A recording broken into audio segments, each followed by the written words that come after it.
People are waking up to news of 3 bloody incidents from around the world overnight. An 18-wheeler with a cargo of steel tore through a crowded Christmas market in Berlin this evening. At least 9 people are dead. About 50 have been hurt. The White House called it an apparent terrorist attack. The driver has been arrested. Last month, the State Department warned Americans that holiday festivals and outdoor markets in Europe could come under attack, and tonight, security is tightening here in the U.S.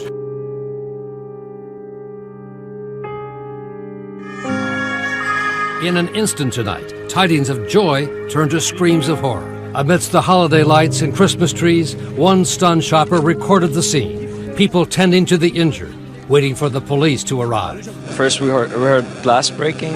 We didn't know what was happening, but a lot of people running away and a lot of people crying, shouting, talking on the phone. It was just after 8 p.m. in Berlin as holiday shoppers jammed this popular outdoor Christmas market in the heart of the city. It's Times Square, outside the iconic Kaiser Wilhelm Memorial Church. Because, you know, it's Berlin, it's Christmas.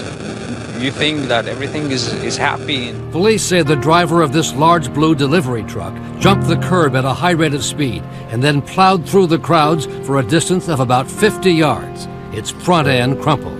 It went just past me, past my girlfriend. I think it missed me by 3 meters, missed her by 5. Leaving behind this gruesome scene, bodies on the ground, packages strewn about, the market stalls destroyed. At least 9 people have been reported dead, with dozens more injured. Tonight in Berlin, officials say there were 2 people in the truck during the attack, and that one died in the crash, and another fled the scene and has since been captured. German officials still have not called it a terror attack. A Fox News alert and a major international story. Russia's ambassador to Turkey shot and killed in the Turkish city of Ankara. He was at the opening ceremony of a photo exhibit when a gunman opened fire. What do we know about the assassination at this point? Well, one of Russia's distinguished diplomats, Andrei Karlov, who has been working for the foreign ministry for 40 years, was opening an art exhibition in the Turkish capital, Ankara, when he was shot in the back by an assailant. There's a video of that incident. We'll run it now, but I have to warn, it's pretty graphic.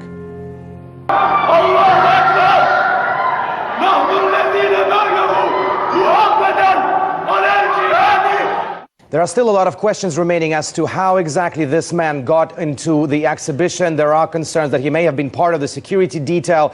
We do know, however, it has been identified that this man is a 22-year-old Mevlut Mert Atlintas, who used to serve on the Turkish riot police force up until the coup attempts earlier this year. He was dismissed from the force. It's unclear, again, how he got there, how he was carrying the weapon on him. But during the attack, he did shout, Allahu Akbar, God is great in Arabic. He also shouted, don't forget Aleppo, people are dying in Aleppo, you are dying here. So there is a clear indication that this was some kind of retribution for the situation in Syria. This committed crime is obviously a provocation designed to spoil normalization of Russia-Turkey relations and derailing the peace process in Syria, which is actively promoted by Russia, Turkey, Iran, and other countries interested in the reconcilement of the internal Syrian conflict. Putin says Russian investigators have opened a criminal case into the killing and will travel to Turkey. He said he had a telephone conversation with Turkish President Recep Tayyip Erdogan, and the Turkish leader earlier said their cooperation and solidarity in fighting terrorism should be even stronger after this killing. In Switzerland, police are still looking for the man responsible for a shooting at a mosque in Zurich. 3 people were wounded after a gunman stormed into the prayer hall of a mosque and opened fire. 2 of the victims were severely injured. The gunman fled the scene and the mosque was cordoned off. Now, witnesses say the attacker was dressed in black and is believed to be about 30 years old. Police also confirmed on social media that a dead body was found near the mosque. But authorities say that this attack isn't being considered as an act of extremism. The officials behind the Merriam-Webster dictionary have announced the 2016 word of the year, and it is surreal. Dictionary editor Peter Sokolovsky said of the choice, surreal was one that people came back to over and over again in response to different events. They looked it up often during coverage of the Brussels terror attacks in March, during the coup attempt in Turkey in July, and during the terror attacks in Nice, France, also in July. Searches for the word hit a high after the U.S. presidential election in November. On Monday, Facebook's safety check feature was activated after a truck crashed into a crowded Christmas market at Breitscheidplatz, a major square in the center of the German capital Berlin. The event killed at least 9 people and injured dozens more. Berlin police encouraged people in the area to use the safety check feature to let friends and loved ones know that they're safe. Safety Check sends a message to Facebook users in areas of immediate danger, allowing people to notify friends and family that they are alive and well. The feature has been used for hurricanes, mass shootings, and terrorist attacks. Facebook has activated the tool at least 40 times in the past 2 years. The feature had been criticized for not activating in some places in the world, and now Facebook no longer manually activates the tool, but instead relies on its 1.2 billion daily visitors to automatically launch the feature. Cafe terraces, busy streets, familiar scenes, but something's missing from the picture. As if airbrushed out, there are no women. In some of the outskirts of Paris, men have taken over public spaces, and women are putting up with it. Nadia Ramadna and Aziza Saya are 2 activists from the Mothers Brigade. They are fighting for women's rights in their Paris suburb. To demonstrate the kind of reaction they get from men, they visit a local cafe with a hidden camera. Before they even get inside, their presence seems to disturb the other clients.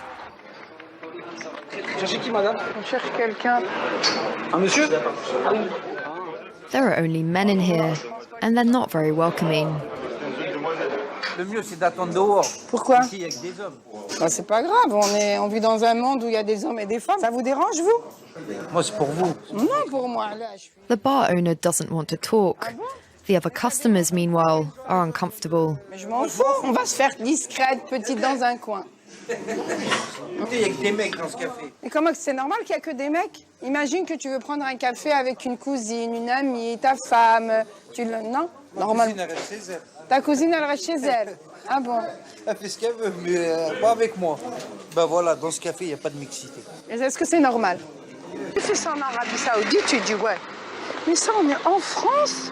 On est en train de dire, ah mais tu te rends compte qu'il y a des femmes quand même qui ont été dans un café. So why are men rejecting women? It's a question of tradition, of culture, but also of religion, according to these 2 activists. Their brand of Islam is a big mix of everything.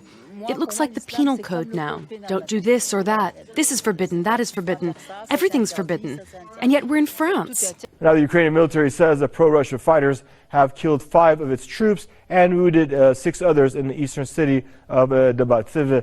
The army said that the fighting lasted for 2 hours and involved artillery and large-caliber grenade launchers. Ukrainian military officials also said that 20 pro-Russia fighters were killed and 30 others injured in the fighting as well. Now the clashes erupted over the control of the strategic city of Debaltseve. Ukraine's government troops and pro-Russia forces have been engaged in a bloody conflict over the past 2 years, which has claimed some 10,000 lives so far. The European Union has formally extended its economic sanctions against Russia by 6 months. Monday's announcement comes after a decision endorsed by national leaders at the EU summit last week. The sanctions include limiting access to the bloc's primary and secondary capital markets and a trade embargo on arms. The EU's restrictive measures were first imposed in July 2014 after Russia annexed the Crimean Peninsula. The European Council confirmed the sanctions will now run until July 31st, 2017. Moscow has agreed to meet with NATO envoys for a frank discussion aimed at avoiding a military standoff that both sides fear could destabilize the region. Russia is concerned about a NATO military buildup along its western border, while NATO wants assurances that Russian troop deployments to the region are purely defensive in nature. This will be the 3rd time the NATO-Russian Council meets this year. A South Korean government official says North Korean missiles pose a direct threat to the United States and Europe.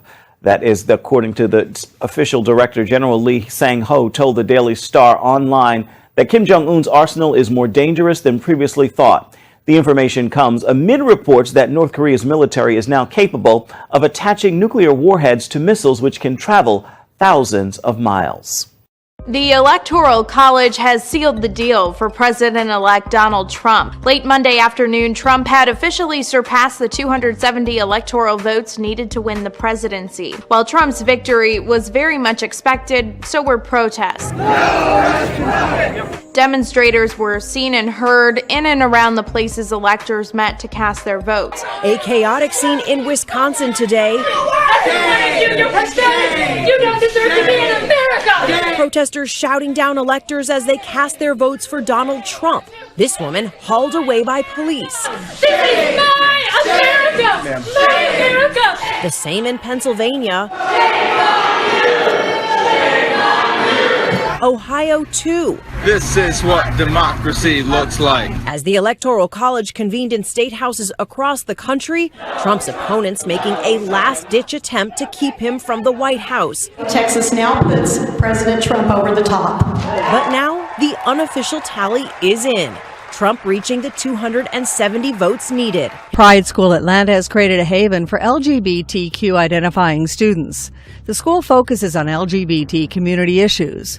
Kristen Sasalovitz, the school's transgender co-founder and director, stated, "They don't have to fight for the right to exist here." The school's creation comes at a perfect time when transgender bathroom rights are still up for debate in the United States. The LGBTQ community is apprehensive of what President-elect Donald Trump will do when he enters office in 2017. This man doesn't wear horns all the time, but when he does, people stare. And when he legally changed his name to Phelan Moonsong to reflect his pagan beliefs, he had trouble getting a photo ID. He says he was rejected by the state of Maine for wanting to wear horns in his picture, a headdress he considers religious wear. According to Moonsong, the BMV said he needed to explain himself to the Secretary of State. But when Moonsong called to follow up on his explanation, he found out his request had been rejected. Moonsong contacted the Maine Civil Liberties Union, and the next time he went to the BMV, the clerk took his photo. The state says it didn't originally know the horns had religious significance. Moonsong says they did. Either way, he received his new ID last week, and no matter what people think of his spiritual antennae, he'll continue to use them as a way to clarify his beliefs. Peace on earth, at least in the state capitol this season, as both a display by the Lincoln atheists. Too often we allow others to define us, so I'm trying to redefine it and let people know that atheists are good people. And a nativity scene shares space on the ground floor rotunda. The public square should not be void of signs of her citizens' beliefs and values. The dueling displays is the latest twist in the holiday battle of church and state. In 2014, the Thomas More Society put up this nativity scene for a day. When they wanted to do it again the next year for the entire week leading up to Christmas, they found the atheists had beat them to the punch and reserved all four corners. This year, the Capitol Commission's changed its first-come, first-served policy to allow both groups in at the inn. Actually makes our message a little bit easier to talk about because we can actually say that if the state is allowing a religious display, that at the same time they have to allow non-religious displays like ours. Our ability to share it is a badge of our freedom and of our civility. Still, both groups question whether it's proper for the other to be there in the first place, or at this particular time. I don't think it's the most polite thing in the world. You know, there's plenty of time for this stuff. We don't need sharp elbows. But nonetheless, the coexistence of it is emblematic of our society, of our freedoms. Political correctness run amok. That's how one George Washington University professor describes the political climate on college campuses across the country. In an op-ed by law professor John Banzaf, he credits the university for standing up to student protest groups and not giving in to what he calls their outrageous demands. The George Washington University Progressive Student Union and a number of on-campus student organizations submitted a list of demands to school administrators. calling on the university to make a public acknowledgement that white privilege exists in America. Other demands includes creating a sanctuary for Muslim refugees fleeing the Middle East, rechannel its resources to protect students from racism and sexism, and divert students' tuition to fund homeless facilities, job training, and community centers. The student groups believe the Fraternal Order of Police's endorsement of Donald Trump is an act of violence against them. They claim it threatens their safety when they provide security at their protests. Professor Banzaf said if these demands were agreed to, it would have let the inmates run the asylum, adding, "In all too many cases, we have political correctness now becoming political craziness." A spokesperson for George Washington University stated that the school has held open forums with students to hear their concerns. The spokesperson also acknowledged that Professor Banzaf was speaking on behalf of himself and not for the university.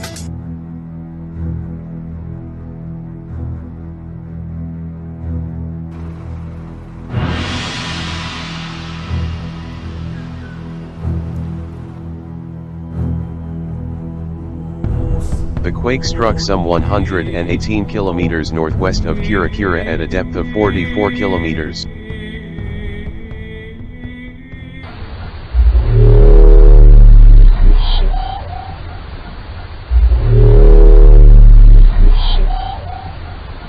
This mind-controlled robot could open a new world for people with disabilities. And unlike its predecessors, this one doesn't require a brain implant. Research subjects wear an electroencephalography cap, which records brain activity and turns thoughts into movement. Humans do the thinking, and the robot does the work. Researchers say this technology could help people who are paralyzed or have limited motor function due to conditions like muscular dystrophy, stroke, and spinal cord injuries. Harvard Davis's best work happens in places most never see. You know, driving an ambulance, you get a lot of attention. People want to stop and say, "Hey, what is this? What is the Suitmobile?" The Suitmobile is a nonprofit that feeds the homeless, and Davis runs their warehouse. Okay, it's going to be hot out here today. He understands the homeless because he used to be one of them. Helping out people, you know, it's a wonderful thing.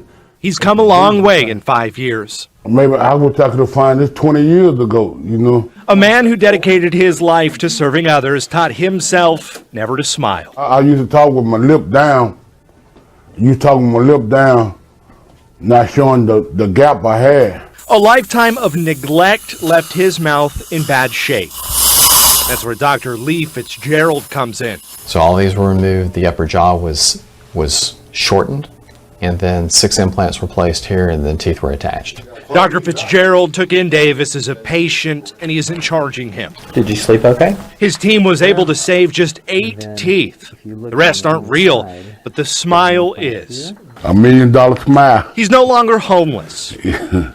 It's better than the first I had. He has a job, and he's found his calling. But I can get used to it. Today, he got the one thing he was missing. I'm telling you, this morning I smiled in the mirror and said, "Who's that guy?" I knew that. A smile that's contagious. I see that smile. That's a wonderful smile, too. Don't want to be afraid. Hard not to hesitate. But we can't wait to be the change. It's not too late. Free from hate, think of the future that we could create. Face the facts today, there's a better way. Take one step back and say there's a better way.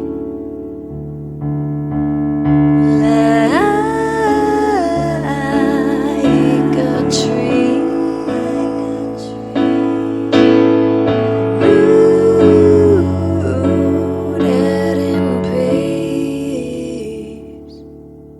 In peace.